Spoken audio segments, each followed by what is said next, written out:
an imaginary Ayumu telling me we've been friends for so long. I think he will understand. We just don't listen until either one of us just drop one banger and then like now I'm locked in.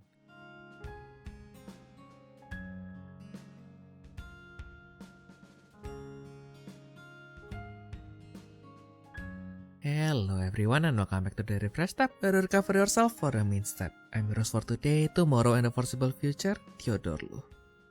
And yeah, as usual, well, not as usual, so today is one of those days where, Ayumu is busy, I was busy, so just have to make do with what we have. So, yeah, unfortunately, Ayumu is not here today. So usually I'll be with my friend, the admin of the Bellspears English Wiki, and the hottest battle in the UK, Ayumu Seiki. But yeah, unfortunately, we are both very, very busy. So this is the only time where I can find some time to kind of just get you guys updated on what is happening in Battle Spirits this week. Because I think I've said this last week as well. Like, this month has been a pretty explosive month for Battle Spirits because coming up, oh my goodness, I just started and my English is already broken. But yeah, so not even next month. So by the end of this week, we'll get the full list for PS76, the first Eternal booster, the Radiance of the Eternal Emperor. So you can expect that next week we'll be doing the usual. Okay, so here is what we want to build in the upcoming set kind of episode. And then right after, in June, we will have the first collaboration booster for Standard, the Frontline of Fates, and also the starter deck for collaboration, the 4 Commander Zs, that is the Agent of Dream. And right after, in July, we'll have the second booster for Standard, which is already looking to shape up very interesting, bring very interesting changes to the game as well in Standard. Yeah, there's a lot of things to be looking forward to. And yeah, lately I've been very, very excited about it. I guess with Standard, yeah, here's a little secret. I've built my deck. But because after I built my deck, I've been so busy.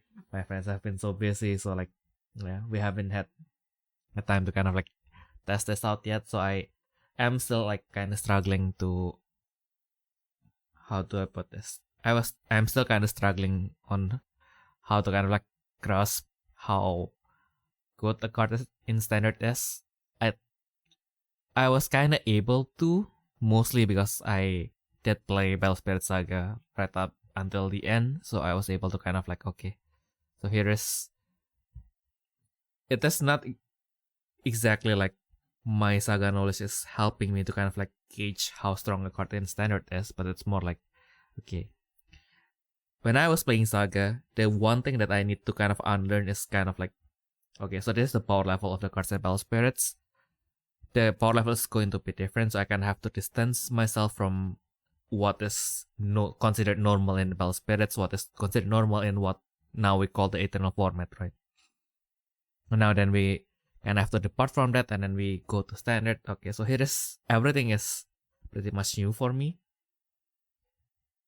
And yeah, there are lots of nuances where kind of you can kind of see why some cards becomes a better option than the other for certain scenarios, and why some decks are winning over other decks, and then how pretty much the meta changes by what is popular in that week pretty much. And yeah, it was very fishy, but probably not going to be for too long, but we'll see. We'll see what we will see in what we will get after the CB. Yeah. As usual, if I am off the pill, well, not exactly off the pill, I am not professionally diagnosed with anything, so I don't think I should say that I'm off the pill. But without Ayumu here to kind of ground me, I will probably just I can probably just infinitely yap for like the next 3 hours. So as kind of like a companion episode until Ayumu come back, we'll just catch up with some news. Well, we have like a lot of news even when I say that now the set is going to come out. Like of course like the number of news is going to be way less because we do have only a very small amount of cards left until the list for the PS76 is complete. I think like we are only missing like 1 white extra so far. I think like all the other extras have been revealed. So yeah, it will be soon enough. Yeah, kind of one more stuff for Imaginate, but I guess with the set being shared between Imaginate, Indra, Parvati, that is a very tough ask. But then again, next set it's going to be even tougher because, yeah, as we know from this set, pretty much maybe there's still hope because like the one that I actually remember is because White are going to have 3 extras, 1 for Farah, 1 for Argent, and 1 for the God King, which is Bison.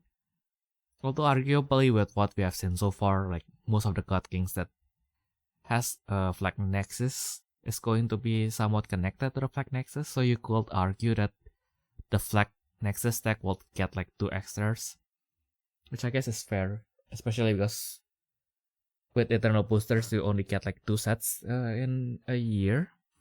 Well, like I guess like instead of like the usual thing where they kind of split like the deck concept into like 2 sets, they just let's just make everything like at least like the top end, like just put everything into one set for now, and then like the next set we'll just throw in the lower ends probably. But again, this is the first Eternal Booster, so this will probably not age finally, and next Eternal Booster will get 1 extra age for like the current Flag Nexuses, and then we'll have to wait until next year until the 3 Flag Nexuses that are introduced in the PS77 to be supported. And yeah, that will be a very long wait. But yeah, as I've mentioned earlier, we do get the poster for Agent of Dream and the Frontline of Fate. So pretty much, yeah, the Extreme is pretty much going to be the final card and for sets in the booster set. So kind of like even if you are looking to play with the starter deck, you can also get the booster set just to complete your deck with the Extreme.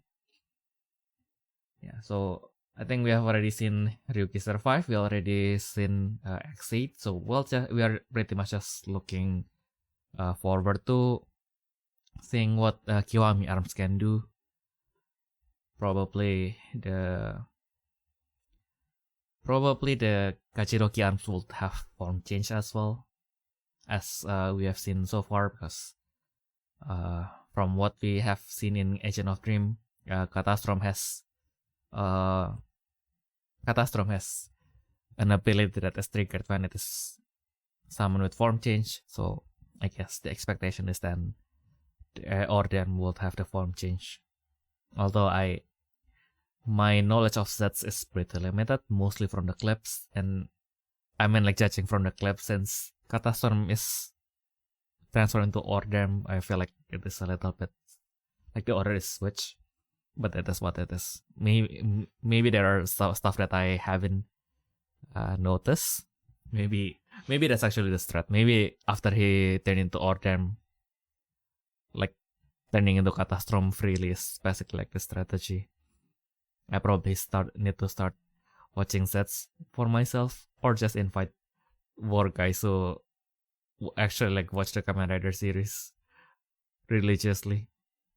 And yeah, I think like it is a good chance also to kind of like point out again that this starter deck is going to be a normal starter deck. So unlike the entry decks, which is pretty much gives you only the cards and maybe some paper cores, this is going to be a proper starter deck with the cards. And then, well, it's a paper playmat, but you do get a playmat. You get 30 cores. This is the actual like official plastic cores that they have. Although they do have a choking hazard because apparently these cores are pretty have glasses inside of them. So yeah, do not treat them as candy even though they look like one. And yeah, you basically get 30 cores and one soul core. So which pretty much checks out because now with the entry decks, you buy the entry decks for 990 yen. And then you need to spend like 990 yen for the core set plus a promo. So instead of getting the promo, you basically get one extra pack that will feature the secret version of like one of the cards that you get in the starter deck. So if you are lucky, then you probably will only need to buy one, and you can get a third copy of like one of the cards that you actually need. I mean, like we haven't seen everything that the starter deck has to offer, so who knows? Because like sometimes you don't really need 3 of everything. Maybe you just need 2 of this, 3 of that. Especially if you are looking to buy the booster set as well, you're going to get Orderm as Extreme as well. And I suppose Extreme wouldn't be released with the goal of changing the playstyle completely. If it complements what they have given in the starter deck, then you might have to kind of like play with the ratio, and you might not want to bring like 9 of your top end just to break like early. Although now arguably like your higher cost spirit are going to stack way easier than your smaller spirits. So like I guess by turn 3 or turn 4, you kind of want to start like lining up your large stuff. Then you basically go back to make it even with your opponent. Then you don't need to worry too much about like stuff that can remove the smaller stuff like the shoot fan or even Flame Hurricane. But like yeah, because I haven't really played my deck. I feel like Flame Hurricane is such a menace. Even though, yeah, looking back, if you kind of like adjust your playstyle, and I feel like, yeah, on some moments it feels like getting your opponent to use their Flame Hurricane is kind of like a trade-off. Also, like based on like how they play their decks, not everyone is going to play their Nexus early. So if you can kind of clean your opponent's field, then it kind of rewards you by kind of like locking their soul magic as well. Although if you do hit too much, then yeah, don't forget that soul magic can be played with their normal cost as well. Yeah. So we are looking to start from the Agent of Dream or the front line of weights. Yeah, maybe we're then to start looking into like how people like playing in standard, because this deck, these cards are going to be standard, are going to be designed for standard. Arguably, well, not arguably, like technically speaking, rule wise, you can play them in Eternal. There's nothing stopping you from doing that. But yeah, make sure that you have the correct expectation when you are doing that. There's only so much that the muscle can do to help you to even out the playing field. But yeah, but they are your heroes, so that is kind of like also going to be interesting to see how you guys are going to be.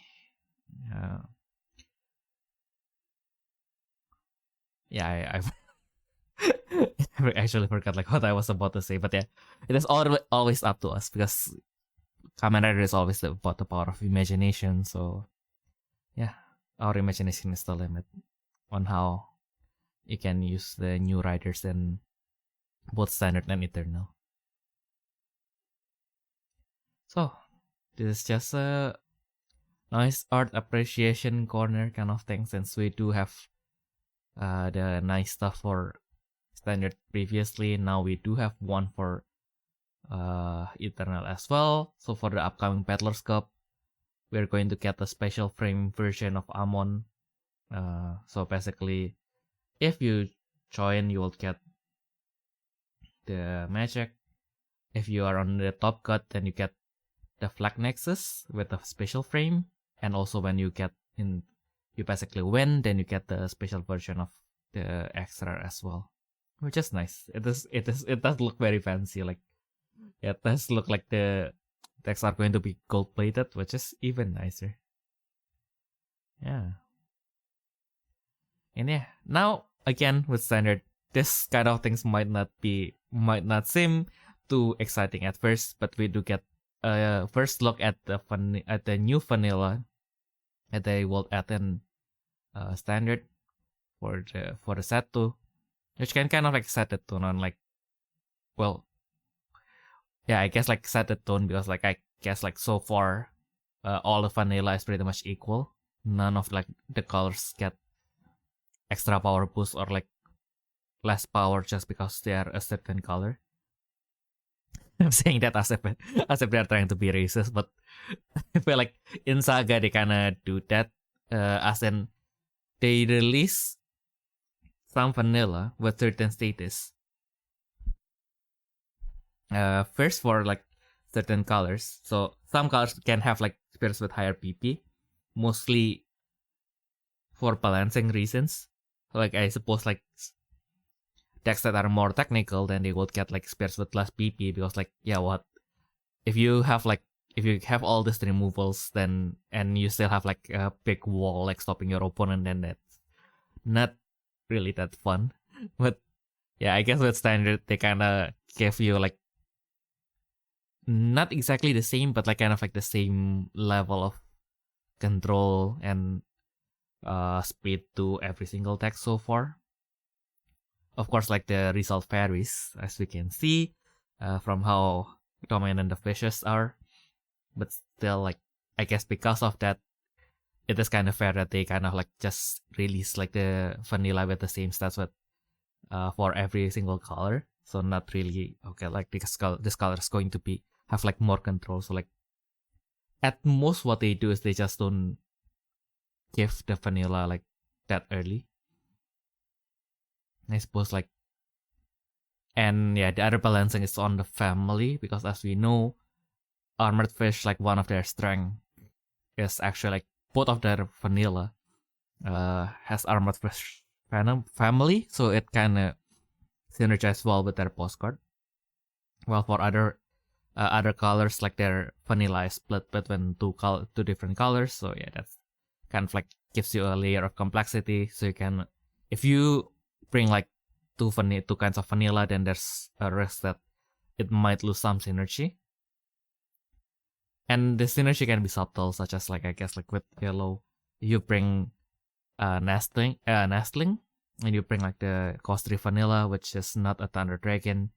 Then sometimes yeah, you just have nestling plus 1 thunder dragon and 1 of like the cost 3 vanilla. Then you can use nestling for like the hand refresh pretty much. But those are like subtle things. It will not always disadvantage you. It is always a trade-off. But yeah, so basically now one of the things that I realized that they do that is pretty much helping with the game not evolving into like, yep, I'm just going to summon 5 small spirits and end the game. Pretty much in Saga what we call counting to 5, which is basically you just summon 1 cost 1, or like you basically just summon something that can be a reduction for the first turn, and then you just use the curve to go from like one cost 1 reduction, 2 cost 2 reduction, 3 cost 3 reduction, and then like just summon the rest of your hand. Then you can pretty much, if your opponent has nothing on their side of the board, then you can just clean their whole life, or like leave them like finish their turn with like with them only have like 1 life left. And at the pace of Saga, like it's kind of like hard to do that back to your opponent, unless you're also playing aggro and yeah, your opponent is like being very careless and you just count to 5 yourself, and yeah, that might happen. But for the most part, what makes standard so far not evolve into that is that the fact that so far everything costs at least 1. Yeah, which is nice. And that jellyfish is smiling, so we can know that we are hopefully going to a right direction. At level 2, although it has a very high cost, I guess. If they are going to start like giving us different vanillas for each color, I guess then it can be something for green, because like green of course is known, like its main thing is like increasing your course, like giving it a stronger vanilla that has a higher level cost. I guess that's just on flavor. Like finally we are done with like making everything exactly the same. I wouldn't say equal, because like in the end how the deck works kind of like makes like one vanilla with the same status as each other still better than each other. Like I guess then giving them like their own like subtle status differences depending on how their deck works can actually like gives you more depth into the strategy. Because I feel like colors like yellow, maybe it can benefit from like giving you like maybe level 1 cost is lower, the level 2 cost is going to bring you to 3k, which can block like which can help you to block like some of the costs, some of the higher costs. Well, I said higher cost, but there may be like level 1 cost for spirits, which is still something, I suppose. There. We will see where that will lead us. And of course, this is starting to go back to the territory where I can yap a little bit longer, because of course I'm trying to build Farah as well. I've tried to read everything, but I am not really, how do I put this? I can't really imagine, well, not imagine, but more into like, I can't really just connect the dots in my head. I need to, because like my mind will just wander through all directions, so I kind of have to start drawing it on the board. So usually I do have to kind of like just build a basic deck and then just take out like 1 or 2 stuff from there after testing. But at the very least, I hope I have played enough Void to kind of like figure out how it can work. Yeah. Continuing the theme with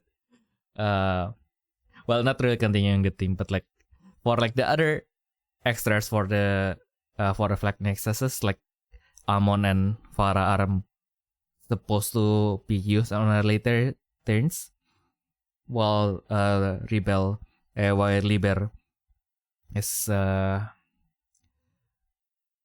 has decided to go a little bit early. So now for Farah, she was given the alternative extra Cattleya, which unlike Gandinos, which is supposed to be kind of like more of the sub finisher for Amon, Cattleya, what makes her really, really, really appealing as a card is not only that when your counter is 4 or more, you can activate the flag contract advent without paying your soul core.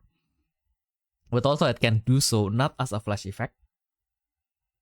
So it is during the flash timing, but it is, yeah, maybe I need to reread the ruling. We will need to check the rulings again later, because I said that and then I realized the conflict here that Ayumu could have probably helped me clear up, but I just realized that conflict now is that I say this kind of wording and I remembered stuff like Queen Flawless, which activates during the flash timing, but this is not a flash effect.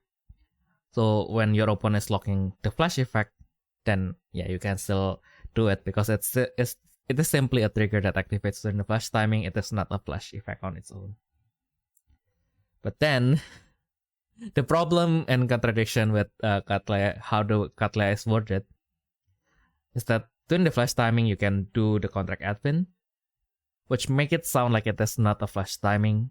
It is not a flash effect, But the effect that it is trying to activate, which is the flag contract advent, is a flash effect on its own.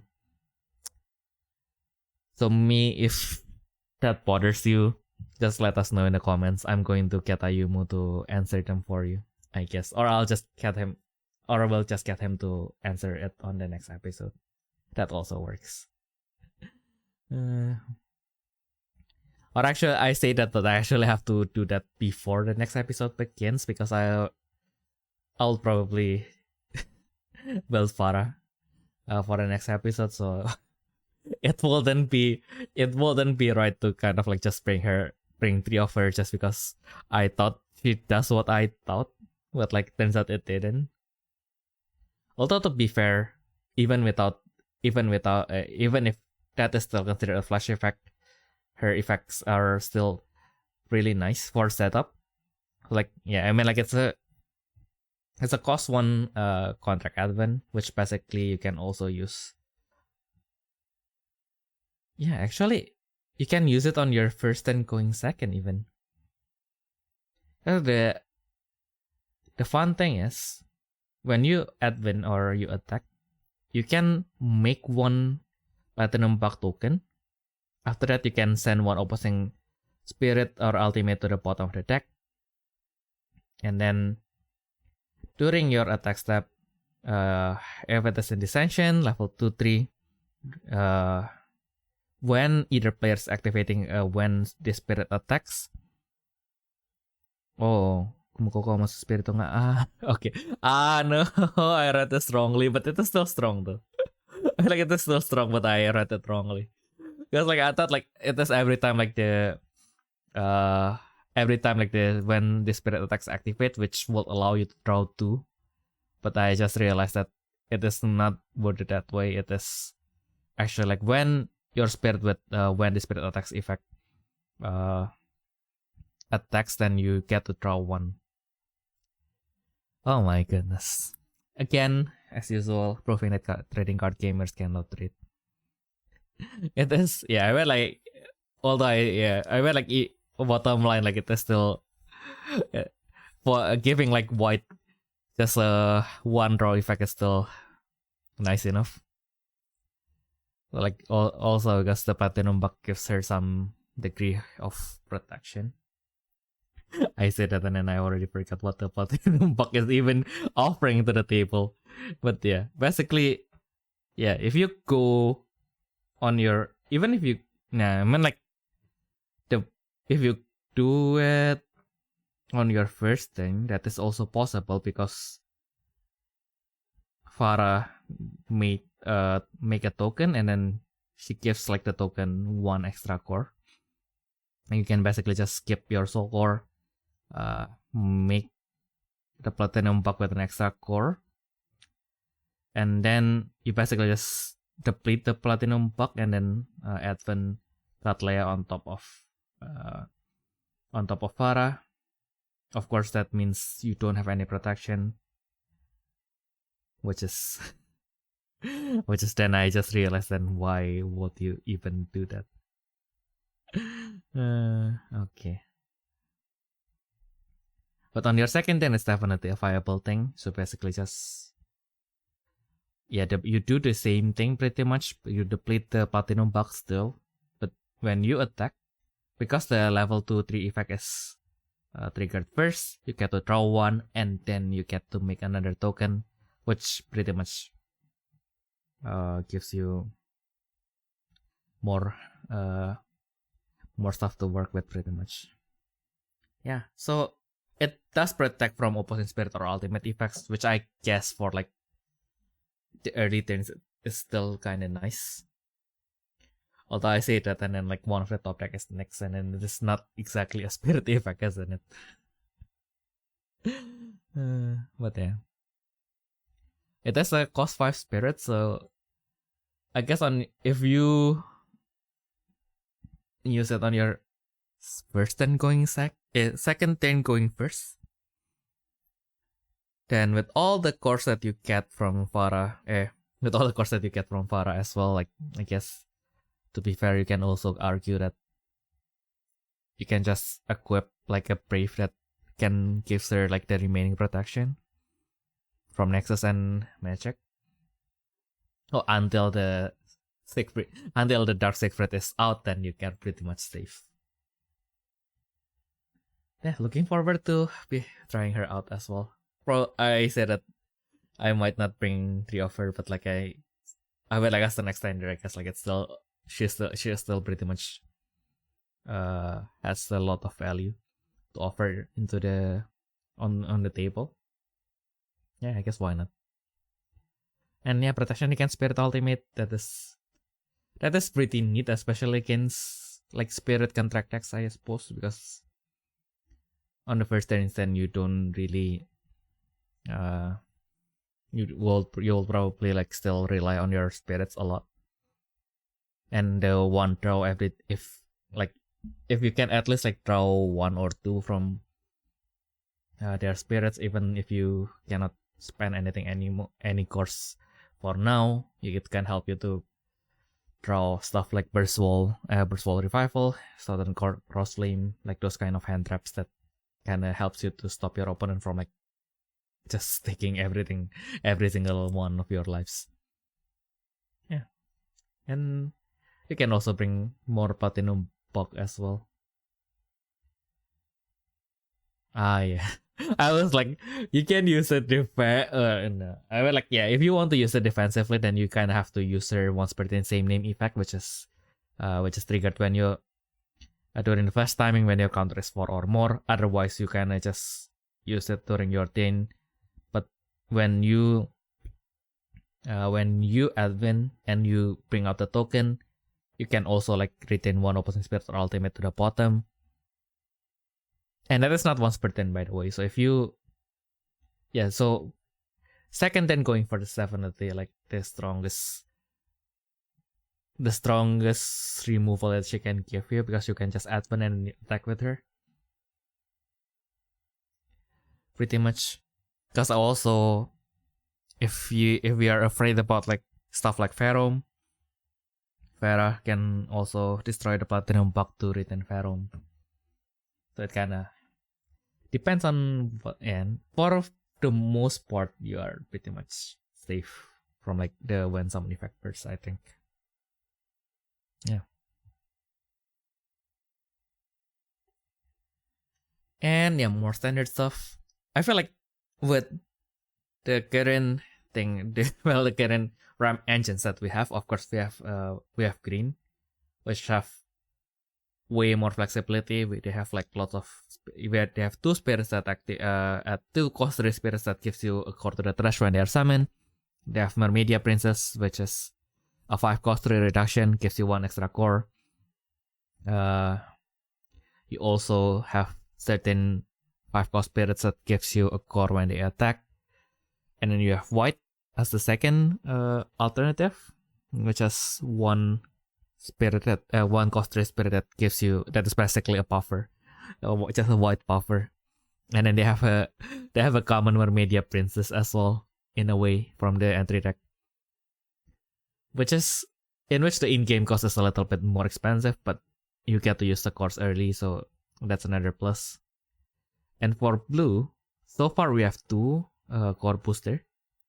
One of them, when you block, you can core boost to one of your nexus. The other one, when it is summoned, you can give 1 core to your Rumble Spirits. So this card gives you, when it is summoned, it gives you 1 core to a specific nexus that you control.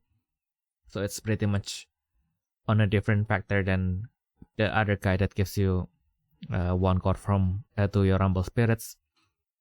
But if I recall correctly, like all of the nexus that she wants to core boost are actually like the nexus for Rumble.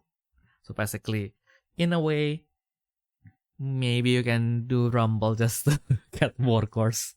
Because also like one of the nexus, when you activate Rumble and you discard something with the X symbol as a compensation, because you just make your opponent's play easier, you do get 1 core for it. So yeah, we'll have to see. Maybe we can do something with. I won't say that it is strong, but like, yeah, I guess like it is just interesting that now blue has more cores to play with, because now we already seen some 3-color control decks, which is pretty much just lower end is just green, just a green ram, so 3 Puffer, 3 Saraka, 3 Mermedia Princess, and then the top end is just like whatever is strong at that time. 3 Dampirion, 3 Loch Ness, 3 Valigaya, and then just anything that is strong. But yeah, maybe we can do something with Rambo. I mean, like, the potential is there, but most of the thing that I think has potential stays a potential. Let's hope this time I'm wrong. And yeah, speaking of like another stuff from the Eternal booster, we do get the Ultra Manifest for Hephaestus, which is the new version for Talos Golem. This time it is like, at first glance, the first effect is pretty much a supportive effect, which is still pretty strong because you can just bring back any blue Saga Brave from your trash and summon it without paying the cost.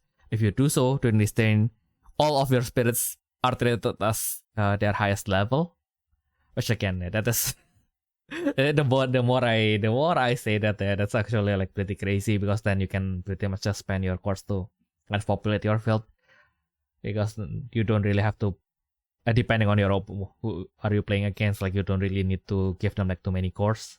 Of course, against Nyx you still have to be a little bit more careful with that, but like for the most part, if VP is your concern, then that pretty much you can just, like, yeah, if VP is your concern, then everything will be like on their highest level.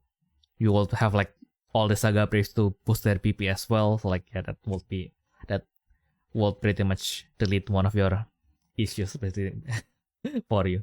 And you can actually use all of their effects at their higher levels. So while it might not be the strongest, but like if you wanted to play casually and you want to play a Silhouette Golem, for example, then I guess that's gives you a little bit more leeway not to get crushed like immediately. Because yeah, not you don't have to play like the most optimal deck every time. Sometimes it's the weekend. Sometimes the weekend you want to turn off your brain, and I understand that very, very, very dearly, because that's what I've been doing recently.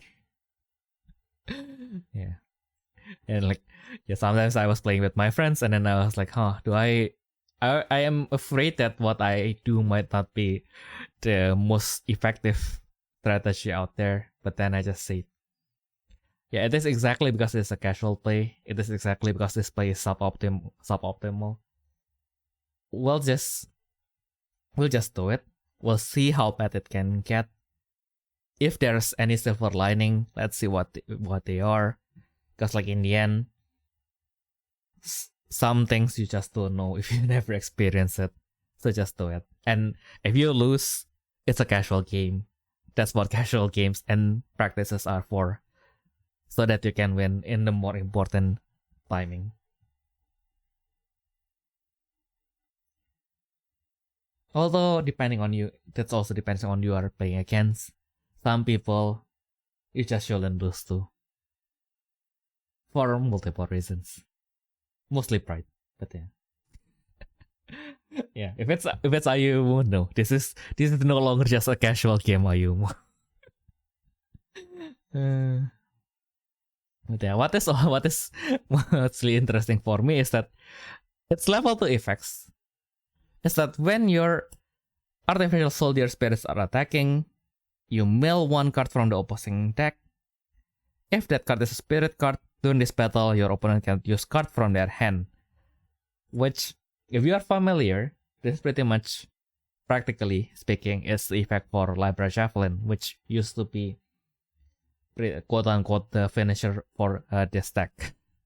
As then, although like the main finisher is still Falcon Golem, but Falcon Golem, it is a spirit that gives you like a lot of symbols, but like it doesn't, I mean, like as a trade-off, it doesn't really have that much protection. So like Libra Javelin pretty much gives you that protection, that one facet of protection that is still beatable in when you are playing it in artificial soldier because you kind of want to set up your Saga Braves so that Vulcan Column can have like more symbols.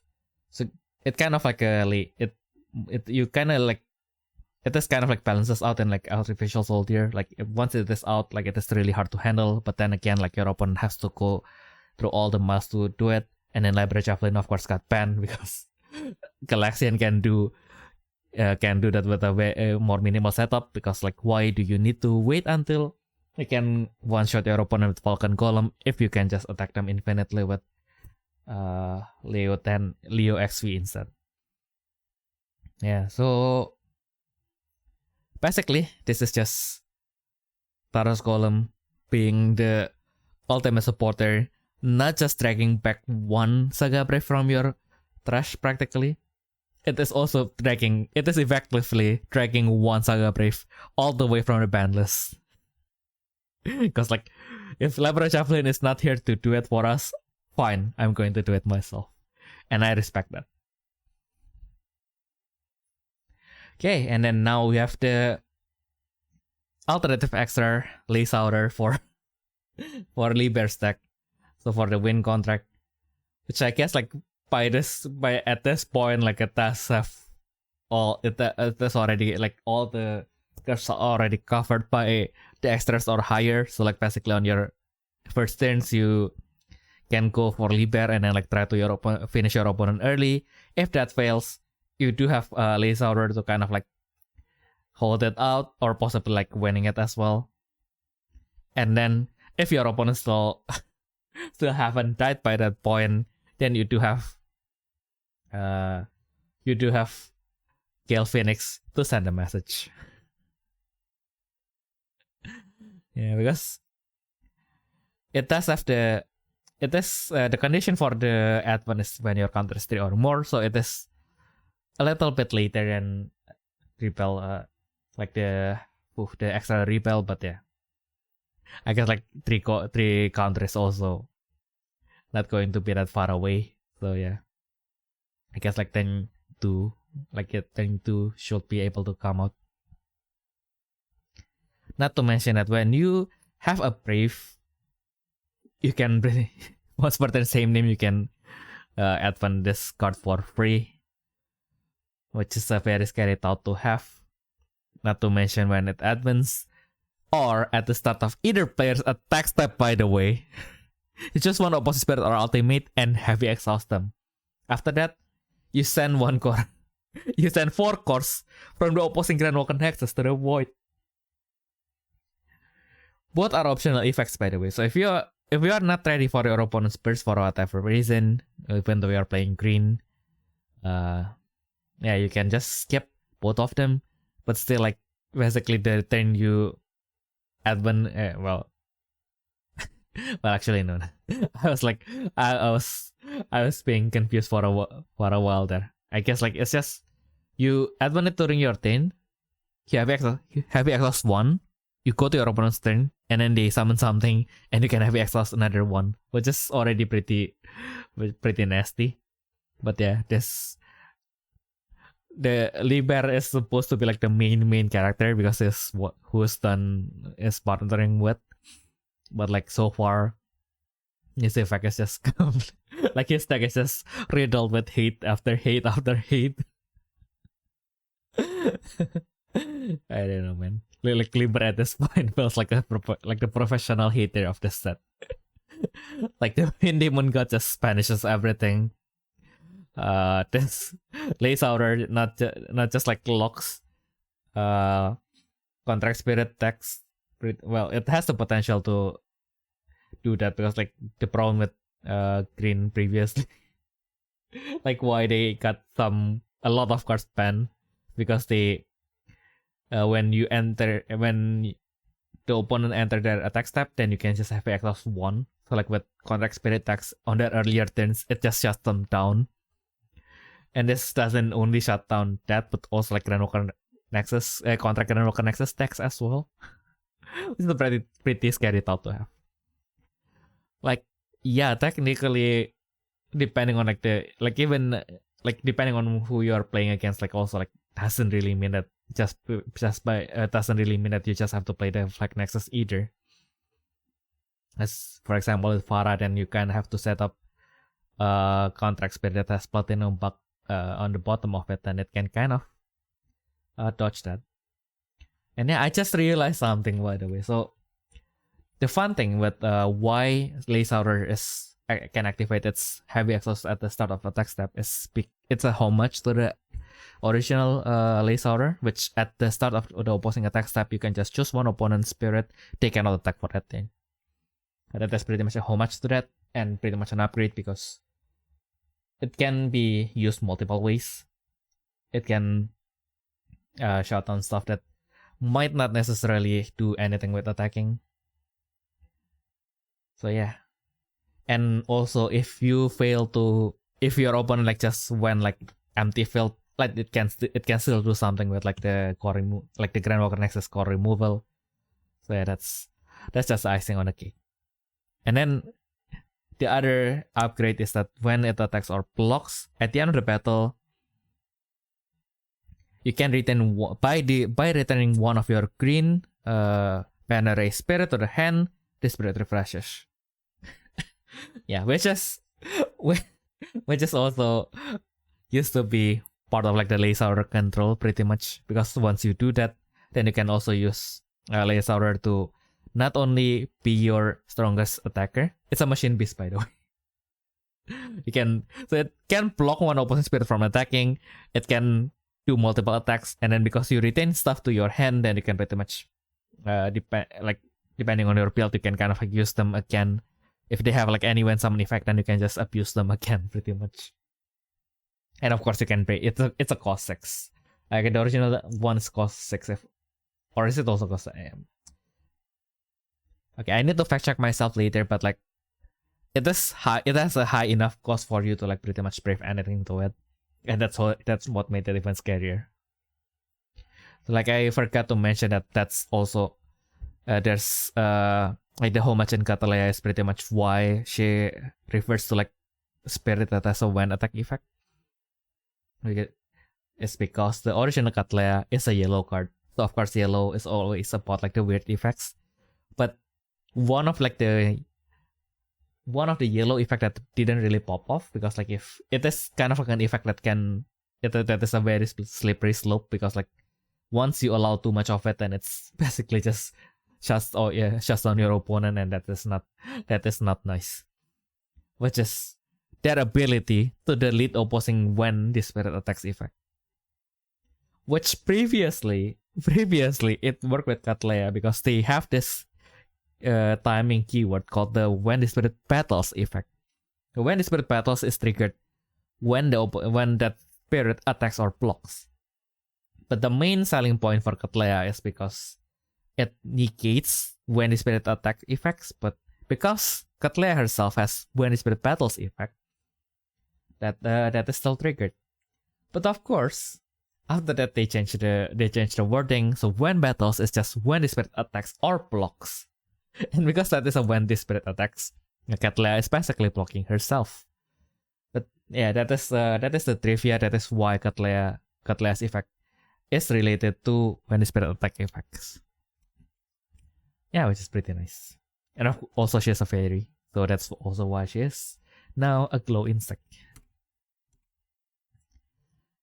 And yeah, so this guy is another cost 2 with 1 reduction. That has an interesting restriction in which if the spirit's PP is 3000 or lower, in which like by default its PP cannot be higher than 3000. By the way, it cannot attack or block. So it is pretty much the expectation is that you have to use other cards, with be it Nexus, Spirit, or Magic, to pump its PP before it can attack or block it in the first place. But also, it has a pretty strong effect, which is when the spirit attacks and it reduces the opposing life. If the spirit's PP is 10,000 or higher, which is going to be a gargantuan task, but you get to destroy a spirit with 7k or lower, which is pretty nasty, because if the PP is at least like 10,000, then you're basically saying that if your opponent blocks with anything that is 10,000 or lower, they are going to lose a spirit. But if they don't block, they are also going to lose a spirit that is 7,000 or lower. It thankfully cannot just destroy anything that is smaller than it. Otherwise, it will be, otherwise also like it wouldn't be really a choice because you just block it. But also like the scary part is that this is the first card that we see. And this might be the gimmick that they wanted to bring up in the next set. So it is pretty much giving you a late game clash, if you will. So it is not directly, so it is going to be a little bit unique in which like with clash, you do have a spirit that has a fair amount of PP. They can activate their clash pretty early. You don't really need to do anything. With this new concept, I suppose then the goal is to kind of like, okay, so you kind of need more setup, but like you kind of like put your opponent in a situation in which like if they block, they have more choices to they have more choices if they block pretty much. So it kind of forces your opponent to block. But also if your opponent, unlike Clash that if your opponent is all exhausted, then you don't have to set up with Celestial. You just reduce their life and you can still like remove something from your opponent. Of course, there's no guarantee that everything is going to have the same effect, but I suppose like the gimmick is probably going to be the same. So you have to go a certain threshold of PP, and then if you do so, you do something, which can be pretty interesting. Although red with setup, I never thought I would would see the day where red in faster in a simpler format is given like a kit that needs way more effort than just just summoning your spirit and turn it sideways. Because like I suppose like kind of like the flavor of red is usually not that it is quote unquote like it's supposed to be like quote unquote easy, but it's supposed to be quote unquote like it is more straightforward, right? Like you still need to strategize, you still need to build, you still need to get like the right timing to do the right thing. But like with red, like usually what you need to build around is pretty much straightforward. If your opponent can handle it, then it doesn't really have that much flexibility. But it is also like a pretty stable road that is really intuitive as well for like newer players. And yeah, for experienced players, that is also something that can be an advantage, especially if you're like playing competitively in a tournament with a lot of rounds, because then because like I feel like whenever my friend like whenever I give my friends like unsolicited advice is that with some decks you kind of have to stop thinking like the moment you start when the tournament starts, because like it doesn't mean that you don't think of anything, but more like the deck it is not just specific decks, but with most decks, if you want to play like competitively,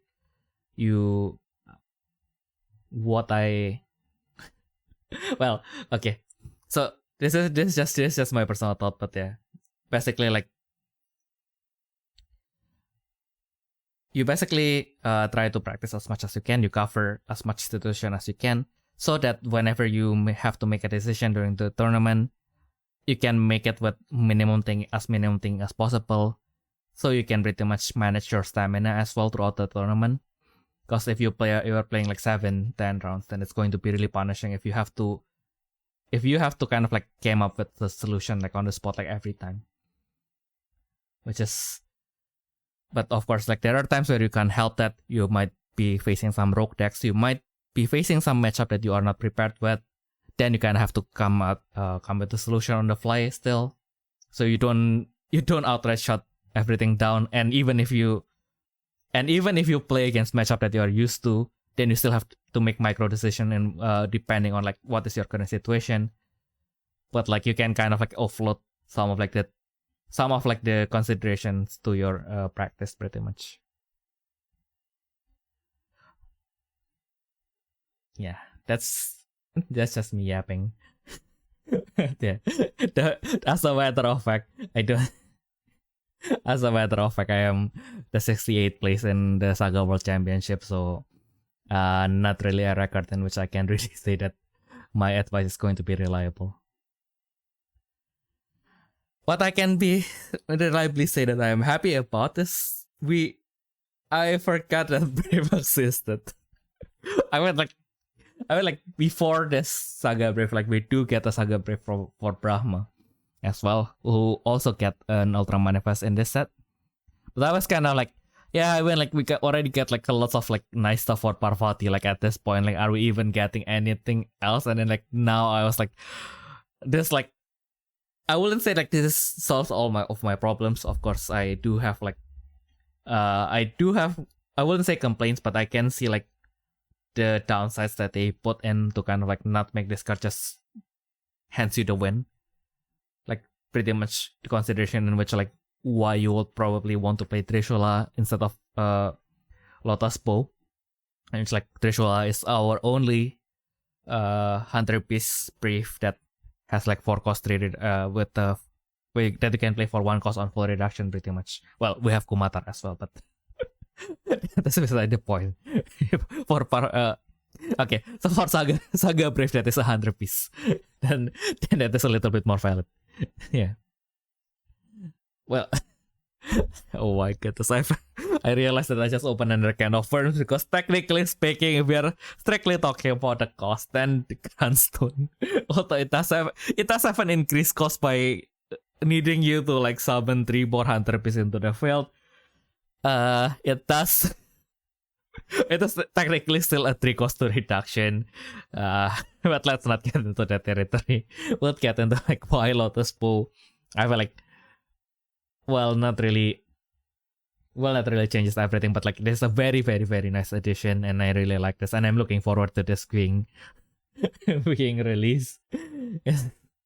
One is like the one perk about like the Parvati deck is that both of the Grandwalker Parvati and the Contractor Parvati still have like values that they offer. So like, of course, like Contractor Parvati is your contractor. It goes to your first hand. It allows you to set your nexus from your trash as well. For the most part, you don't need to pay for the cost. If you want to attack really early, and that's one more card that you can use. So you can kind of like just, if your curve is like very good, then you can pretty much just win on your turn 2. But of course, that's not the optimal situation. That's on like the very optimal situation, of course. But the bottom line is then you have like so you have like 2 Saga Braves that are designed for this deck, which is one is Trishula that is designed to work with the Old Parvati, with the Grandwalker Parvati, in which like the thing about her, like what makes her a little bit awkward to play is that she has 4 costs, even though with 3 reduction. So like unless you go second, then it's kind of hard to get both Parvati and Contractor Parvati on the field. Although you kind of want to have both on your field like as soon as possible, and also it consumes all of your cores, and it has no protection on its own. But on the upside, you do get a very, very cheap Grand Force at 2 costs, and also if you set a yellow Mirage during your main step, then you get 2 draws from your bottom deck as well, which pretty much speeds up your deck by a lot. But that's the trade-off. But the other thing that needs to be considered is that they both have their own Saga Brave. So we have Trishula, which is the reliable original Saga Brave for Parvati. Again, as I said earlier, it is our only Saga Brave for Parvati that can be played at 1 cost, unless I forgot the common Saga Brave from before that. Yeah, we just never talk about again. But yeah, bottom line is like, yeah, for the most part, Trishula is going to be like what you are going to use. Because then with the Grand Force, it gives your Parvati a Hunter Beast family as well. So at the moment, actually, it is, if you can enter your attack step, then your Parvati is going to be your most reliable attacker. Pretty much for the last mile, if your opponent has only like 1 life left, then you just need one more attack to activate your Mirage and shoot their last life. Then you can pretty much just use you just Grand Force the Parvati and then attack with it. It's still a double symbol, by the way, so double symbol gives you a draw. What not to love about that? And then you have Pink Lotus, which is supposed to be, which with the cycle for like the new contract in the contractor, it is supposed to be the card that gives you the Grand Force, because the contractor Parvati of course doesn't have Grand Force. It does give you an option to kind of like control the opposing field, which when you attack or block, you can kind of like give minus 7,000, and it gives you in a way a draw as well. But yeah, it is, you have to reduce something to 0 first before you can do the draw, so it is not as guaranteed as Trishula. Also, it has the same limitation as Lotus Bow, in which it is a 4 cost with 2 reduction. One of them is a god symbol reduction as well, so if your symbol got wiped, then that's even more awkward to play. And the Grand Force costs 4, rightfully so, I feel, because since the contractor is way cheaper to play, you can kind of like start early and like start collecting like the cores way earlier. So I guess that's kind of like the balance there. But of course, like for the most part, we are going to play just 2 to 3 Trishula and 0 Lotus, because yeah, then the Lotus kind of like got outsped by anything else in your deck pretty much. So, but the Lotus Bow, it kinda solves some of our problems. So one thing is, it can be equipped to any Parvati, so you don't really have to choose. I think like you can even bring this side by side, so you can bring. So like my thought for now is like 3 Lotus Bow to Trishula. I still, or like we'll see if like the snowball is enough to kind of like maybe use the slot for Trishula for something else. And then, but yeah, pretty much bottom line, this can be equipped to any Parvati, so that is already nice enough. So like if you want to set up and you have stuff to protect you without any cores like Blizzard Wall LT or Burst Wall Revival, then you can pretty much just set up on your Parvati, equip it to your Parvati, and then like until you need it, you can keep it pretty much safe for the most part. And then secondly, it gives you a counter. So now Parvati's contractor Parvati, because Parvati herself is kind of like a rebirth deck, so like it's just like one of the rebirth cycle contractor that activates when you have like 1 or more counter, which sounds very low investment, but then again rebirth requires you to do some things. You have to if you wanted to just attack and rebirth, usually the cost of the spares are pretty high, so you kind of have to invest a lot. So of course you kind of cheated with adding cards that can from the contract era, which can gives you like extra cores, and which like in yellow, surprisingly there's not a lot. Probably your best option is going to be like Star Pillar. In Parvati they give you Star Pillar, and then they do have the Arcana Hardship from the Pati Vanille, which arguably also gives you an option to kind of like destroy stuff from the opposing board. Not always going to be useful, but there are some. You suddenly have like the option to touch your opponent's board. Normally with Parvati you just ignore the opposing board. And then you do have Chandi, which is the first manifest for Parvati. But Chandi cannot be summoned during either player's attack step, so that is kind of a reactive card, if you may. So you kind of have to initiate something, or your opponent have to initiate the flash timing for Chandi to be able to come out and gives you a counter. and then they give you Hachiro, which can activate, which can give you like a +1 counter and a draw when summon or attack, which is that's the godsend, and it has a Mirage as well, so it is a little bit more searchable with what you want to do in the deck. Yeah, so there's that, but like out of all these options, you do have some sort of some degree of trade-offs. With Star Pillar, you cannot search it at all, but you can pretty much like it is one of your extra play on your turn 1 because you can just play Contractor Parvati and you can play Star Pillar, and then next turn you can start attacking. With Chandi, it is a little bit more limited, but it is kind of like your defense card that can work with 2 cores. It gives you a core as well to work with on the next turn, even if it gets destroyed. And it triggers your Kali as well. But yeah, of course, like because it is mainly a manifest, like before this, like there's not really a way to search for it. And then with Arcana Beast Hardship, you can pretty much only search it at the Code Seeker.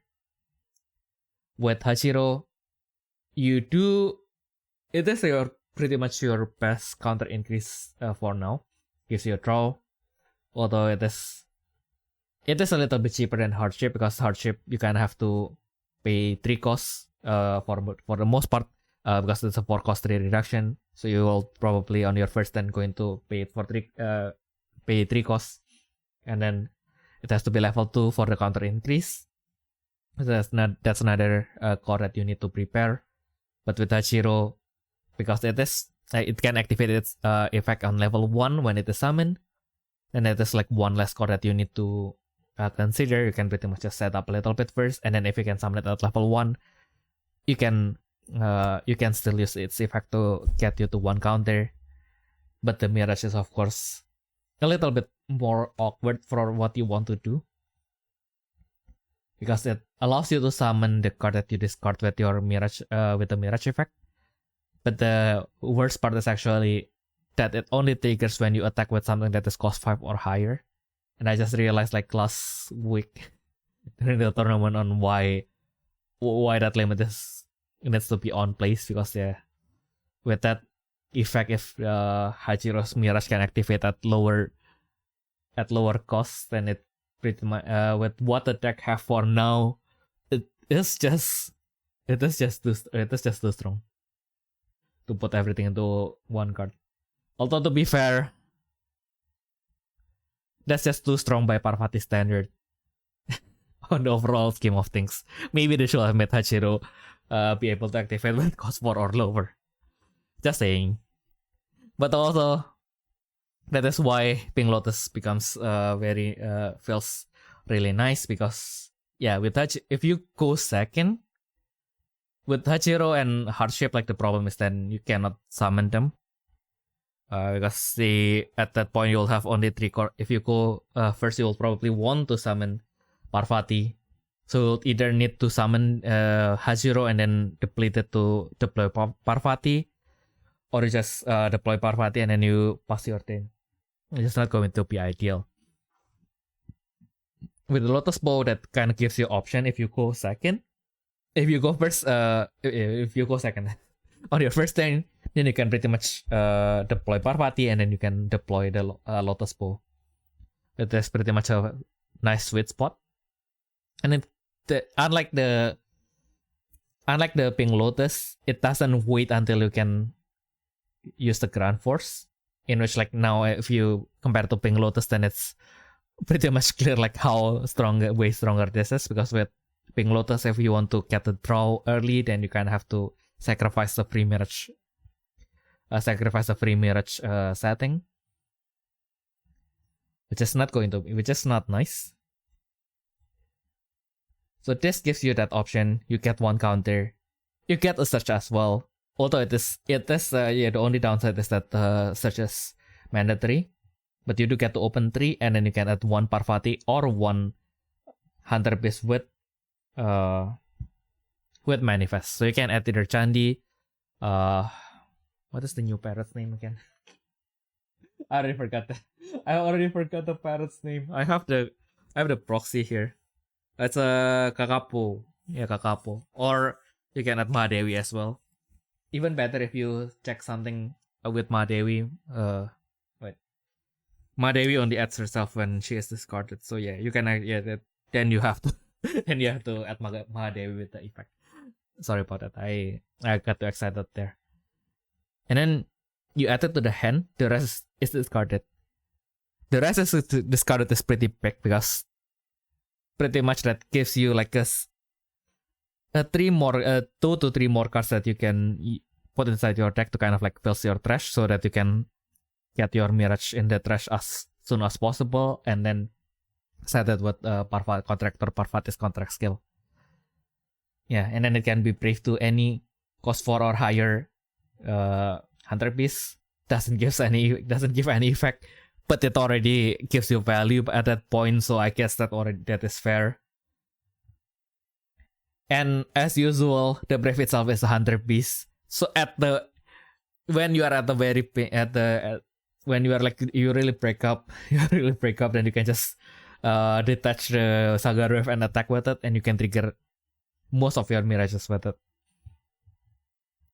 And then the part where I am most excited about is the contract skill that it gives, which pretty much gives the Grandwalker Nexus that it is equipped to protection from being destroyed. So far, the only way to to remove an opposing Grandwalker Nexus is to destroy it. Hopefully they don't do this shenanigans where they do this kind of things and then like the next set Void can just bounce them to the hand or something. Which is like, okay, bouncing them to the hand might not sound detrimental, but sometimes if they can just do it during their turn, yeah, that can still be annoying. And to be fair, like the core can still be removed, so I guess that's still balance. The balance thing is out. And this Nexus also gains a family Hunter piece, another important thing. So basically, pretty much giving your Parvati, how do I put this? Yeah, the ability to trigger your Mirages. Although on the other side of things, it is only usable by your Grandwalker Parvati as opposed to Contractor Parvati because Contractor Parvati doesn't have Grand Force. But it is still fine. Again, you pretty much need this effect for the last mile for the most part. So you don't even. Now I will argue. I don't know why. Oh yeah, I feel like you can argue and you can just use the current force like more often now. Don't know why, because I guess like with the protection and everything, then you don't really need to worry about. Yeah, I mean, like, you don't need to worry about Parvati getting destroyed during the opposing turn, that's for sure. So yeah, you can just attack with it, shoot 1 life. If your opponent is not, doesn't have any blocker, even better, then you can just take two more lives and then win faster. Win even faster. Yeah, just literally like this card. Finally, I can put my differences with Anbika aside.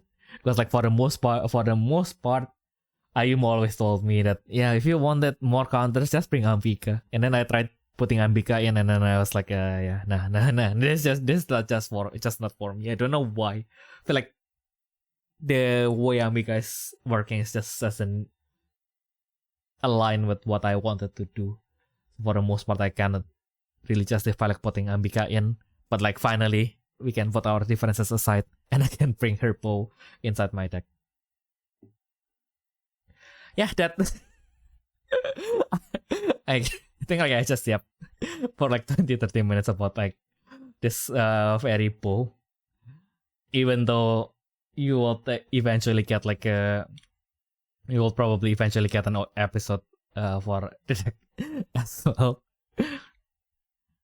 But now this is another new vanilla outlook pretty much.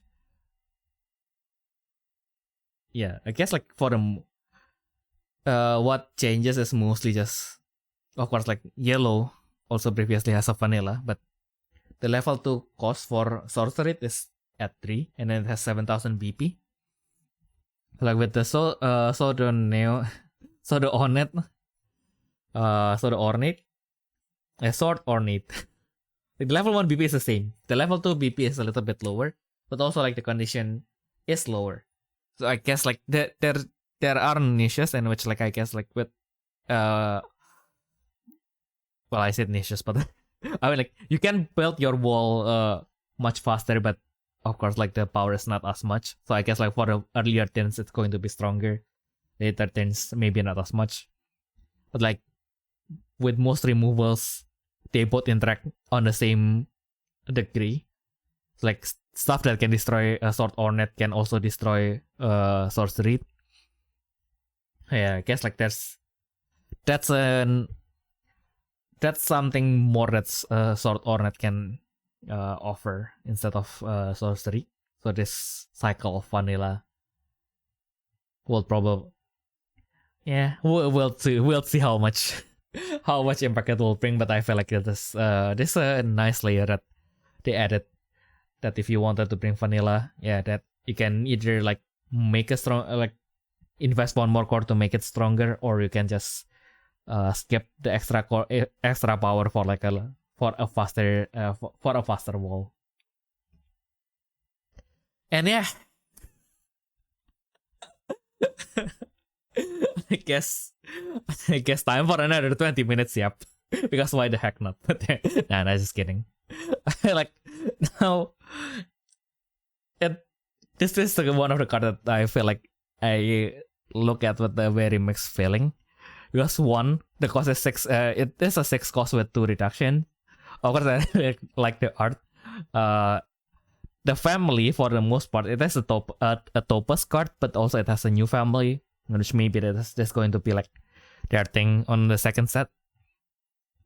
In which, like, when we see the level 2 effect, when the spirit attacks, if it is the second or higher attack, this spirit is unblockable by opposing spirit without soul core.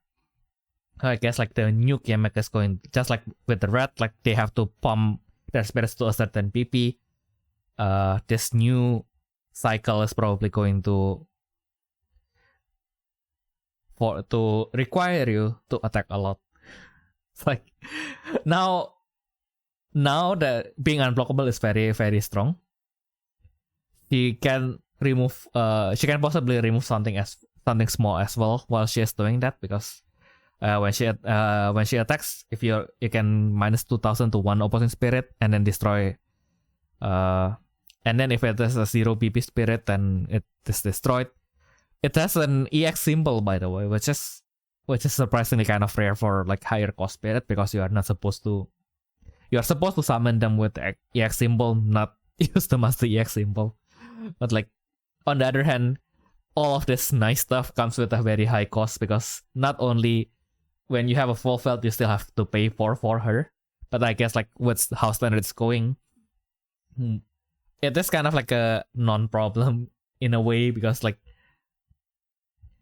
most of the time your felt is not going to be that wide anyway. So when you are summoning something that doesn't have legacy, then having 2 to 3 reduction, for the most part, not every time, but like for the most part, like it doesn't make it harder to play, because like, yeah, you probably don't have the felt anyway, so like what's the difference? I guess. But yeah, the other cost is like, then you have to have another spirit on your felt as well. So like, yeah, so now the cost is that you have to have 4 cores, at least like 5, 6, 7, because like I didn't mean to do that, but yeah. Because like now if you have like 1 reduction on your field, then you have to and it is like let's say you have a nexus, then you do pay even more, you pay like a lot, suddenly pay like a lot, because you need 1 cost, at least 1 cost to play a spirit from your hand, a cost 2, and then you need to pay 4 for her, and then now you are requiring 7 cores and 2 hands, pretty much. of course, like I said that, and then like clearly like the not really the solution, but like the more normal solution is for you to still have like 1 or 2 spirits on your field, and then you just pay for her, and then you have to attack with something else first. Also, like the rest is that her BP is kind of, well, I mean like unblockable is. I mean like once you do like the second attack, it is pretty much guaranteed. So, so I guess then you kind of have to balance it with giving her like a lower BP that can be destroyed by almost all soul magic. So I guess that's still kind of fair. And yeah, maybe that is also the intention. Then you can just keep your spirits that you are not supposed to lose. And yeah, they will just target her, and then you can use the extra symbol to summon your postcards pretty much. But yeah, I mean like I can yap all my brain fart all day, but in the end, this kind of cards I feel like are the cards that needs to be played like for me to kind of like judge like whether it's actually good or not. Also like now the other problem is like with armored fish they can be really quick. Like can this provide like enough speed to kind of like counter that when you are given like that 110 to kind of counter them, because like it's pretty much this versus like filling your field with stuff that can remove their attackers like cloakness. Yeah, bottom line, I like the art. Looking forward to the secret. Because it's a common, right? It's like, yeah, looking forward to the secret. I mean, like, yeah, warrior princess are just like, it's just a very nice aesthetic. And the other thing is like the unexpectedly with the 2 reduction and unblockable just reminded me of like one of my my historical card in my deck, which is the Arcana Joker from Battle Spirit Saga. Yeah. Of course, it's not a win game button like Arcana Joker is, but yeah, still a pretty nice reminder to that guy. Yeah, good old days. And then yeah, I guess we are almost done. This is pretty much Hooga, or if you are playing Saga, it's Fang Huang. Yeah, because also like Arjun is pretty much the pinnacle is like Ragnarok. So of course like we'll have to Hooga as well. Now completely in white. Yeah, I feel like I remember like the Arjun Hooga used to be we have an Arjun Hooga that is a white green, and this one is just completely white. So it's completely painted, and it is completely painted in Ragnarok's main color pretty much. And it does seem pretty subtle at first, because for each of your Argent, you can pass one open spirit or ultimate to the hand, and then one spirit then refresh one of your spirit. Yeah, so it may sound underwhelming until you read the second effect, which is Dissension. When the spirit attacks, when you have less cards in your hand than the opponent, your opponent have to return cards from their hand until to the bottom of their deck until we have the same number of cards. Yeah. And then for each 2 cards that you return to the bottom, then you shoot 1 life to the reserve. A maximum of 3, but yeah, still that pretty much gives you the last mile. I mean, like the deck is pretty much a beatdown anyway if you build it purely. I thought my friend was playing Arjun, and then yeah, he was playing Arjun alright, but yeah, would have thought. But yeah, I guess like if you play it with how Arjun is designed to be, like you are probably going to get like that 1-2 damage in by the time you bring out Hooga. Like arguably, yeah, if you really, while you can use it during the opposing turn, returning the cards to the hand, maybe not something you want to activate at this timing. But if you get to somehow protect it until the next turn, then you have an option to kind of like, just attack and win the game pretty much. So yeah, also punishing your opponent if they do have too much cards in their hand. And rewarding you for playing your whole hand, I guess. Also, yeah, I mean, like I say that, but yeah, I guess like unless your opponent is like either flooding their board or like drawing like really greedily, then I guess like at most you're going to shoot one. But yeah, I mean like if your main win con is just to punch your opponent until they die, then like for the most part, like being able to shoot 1 to 2 lives is already like a nice thing to have in your pocket. Because now we have like Blizzard Wall is very common. So then you do have the option to kind of like just, you shut down my attack, so I'm not going to use attack. Just going to, why Ragnarok is still refreshed, right? So I'm just going to advent into Hoga, do this, return stuff to your hand, and then attack, shoot 1 life. Yeah, and then you kind of have to figure out how to shoot the second life, but yeah. I guess having the option is never bad. Okay. And the last card I feel like I spent a lot of time like yapping about Lotus Bow. Like now everything, I felt like, if I didn't yap too much about Lotus Bow, this could have, this would not have been a problem. But yeah, we have Kamen Rider Palette Paradox, a perfect knockout gamer level 99. Yeah, as we know, that Palette has 2 Catchup which is perfect puzzle and knockout fighter, in which they are both level 50, so he combined both and becomes the perfect knockout level 99. So of course it has legacy at 7 costs. But yeah, it has a nifty off-belt effect in which this card in your hand, when you activate form change, it is if either player's life is at 3 or lower, it is treated as cost 5. So pretty much since we have seen perfect puzzle earlier last week, which has a form change to cost 5 palette. So you don't have to. So we'll still have to see what a knockout fighter can do, but that's pretty much the intended use, I guess, is then to use the form change to change into perfect knockout afterwards. Of course, it has the new level up keyword for X8, which gives that spirit, which treat that spirit as a level 2 when it attacks or blocks, and if it is the first attack or block for that turn. So yeah, pretty much then, unless you are playing against purple, or green, then you are guaranteed a 10k blocker. So that's against 4 other colors, which is, I guess, like kinda enough.